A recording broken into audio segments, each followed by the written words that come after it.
এক বাদশার একটি বাগান ছিল। বাগানটি ছিল অনেক বড় এবং বিভিন্ন স্তর বিশিষ্ট। বাদশা একজন লোককে ডাকলেন। তার হাতে একটি ঝুড়ি দিয়ে বললেন, আমার এই বাগানে যাও এবং ঝুড়ি বোঝাই করে নানা রকম ফলমূল নিয়ে আসো। তুমি যদি ঝুড়ি ভরে ফল আনতে পারো, আমি তোমাকে পুরস্কৃত করব। কিন্তু শর্ত হল, বাগানের যে অংশ তুমি পার হবে সেখানে তুমি আর যেতে পারবে না। লোকটি মনে করল, এটা তো কোনো কঠিন কাজ নয়। সে এক দরজা দিয়ে বাগানে প্রবেশ করল। দেখল, গাছে গাছে ফল পেকে আছে, নানা জাতের সুন্দর সুন্দর ফল। কিন্তু এগুলো তার পছন্দ হল না। সে বাগানের সামনের অংশে গেল। এখানকার ফলগুলো তার কিছুটা পছন্দ হল। কিন্তু সে ভাবল, আচ্ছা থাক, সামনের অংশে গিয়ে দেখি, সেখানে হয়তো আরও উন্নত ফল পাব, সেখান থেকেই ফল নিয়ে ঝুড়ি ভরব।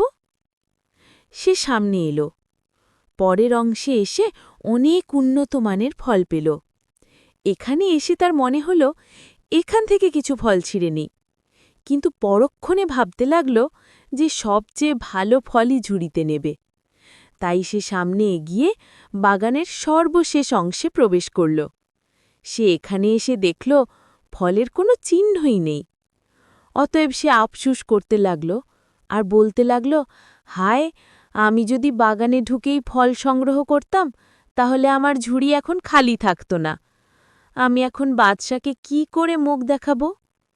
ঝুড়িসহ বাগানে প্রবেশকারী লোকটির সাথে আমলনামাসহ দুনিয়ার বাগানে প্রবেশকারী তোমাকে তুলনা করা যায়। তোমাকে নেক কাজের ফল ছিঁড়তে বলা হয়েছে, কিন্তু তুমি প্রতিদিনই ভাবো, আগামীকাল থেকে ফল ছেঁড়া আরম্ভ করব। আগামী দিন করতে করতে তোমার জীবনে আর আগামী দিন আসবে না। এভাবেই তুমি শূন্য হাতে আল্লাহর সামনে হাজির হবে।